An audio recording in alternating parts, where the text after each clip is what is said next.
올겨울 최강 한파를 앞두고 서울역 노숙인들의 더욱 힘겨운 겨울나기가 예상됩니다.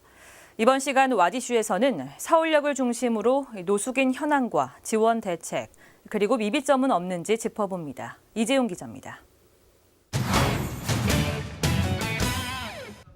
차디찬 지하보도 바닥에서 종이박스를 이어붙입니다. 이미 침낭을 편 사람은 깊은 잠에 빠졌습니다. 술을 마시다 그대로 잠든 경우도 있습니다. 갈 곳 없는 노숙인들이 모여든 서울역 지하보도입니다. 지상도 상황은 마찬가지입니다. 보행로 가장자리엔 노숙인들이 이용하는 이불이 쭉 깔렸습니다. 그야말로 노숙인들의 성지입니다. 보건복지부에 따르면 지난 2016년 12월 기준으로 노숙인 수는 만여 명으로 집계됐는데 지역 분포도는 서울이 34.6%로 가장 많습니다. 한파에도 불구하고 서울역을 이용하는 시민의 상당수는 지하보도 대신 횡단보도를 이용합니다. 노숙인들의 잠자리가 된 지하보도는 시민들에게 우범지대로 인식되고 있습니다.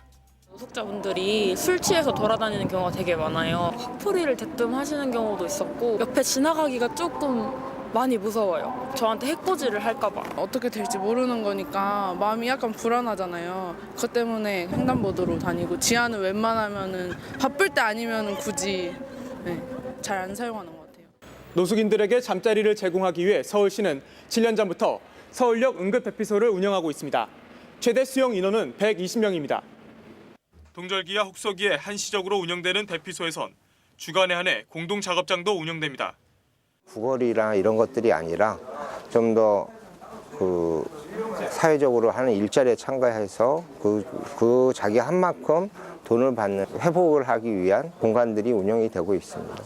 센터에 소속된 사회복지사들이 거리에 있는 노숙인들을 직접 찾아갑니다. 상담을 통해 노숙인들이 복지 서비스를 지원받을 수 있도록 돕기 위해서인데 쉽지 않습니다.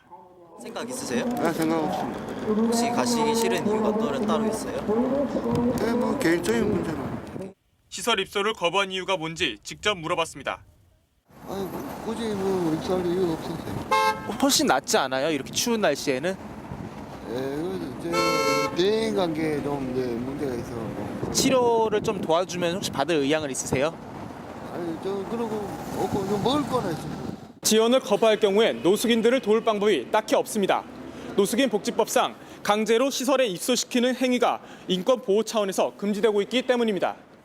위반 시 관련법에 따라 3년 이하의 징역 또는 3천만 원 이하의 벌금에 처할 수 있습니다. 지적 장애가 있거나 인지 능력이 낮아 이성적인 판단이 어려운 노숙인들은 사각지대에 놓인 상황입니다. 자치구에선 기온이 영하 5도 이하로 떨어지면 저체온증에 따른 사망을 예방하기 위해 2인 1조로 노숙 지역을 집중 순찰합니다. 본인들을 강제 수용하는 걸로 생각을 해서 많은 거부감을 가지고 있어요. 대드는 사람도 있고 또 거기에 뭐 욕도 하고 그런 사례가 많습니다. 학계에선 노숙인 복지 지원 체계가 시설에서 주거 중심으로 바뀌어야 한다는 목소리가 나옵니다. 또 자활 지원 사업을 하기 전에 노숙인들이 가진 개개인의 취약성을 극복할 수 있도록 정책 방향을 잡아야 한다고 지적합니다.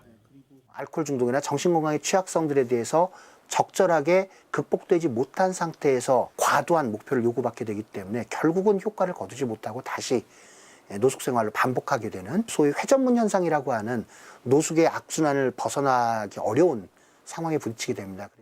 올해 파악된 서울 시내 노숙인 수는 3,100여 명으로 집계됐습니다. 전년도에 비해 82명으로 2.5% 소폭 줄었습니다. 하지만 여전히 거리엔 적지 않은 수의 노숙인들이 머물고 있습니다. 노숙인들이 하루빨리 사회로 복귀하기 위해선 지원 시스템의 개선과 함께 그들을 이해하고 안아주는 우리 사회의 분위기가 뒤따라야 할 것으로 보입니다. 와디슈 이재용입니다.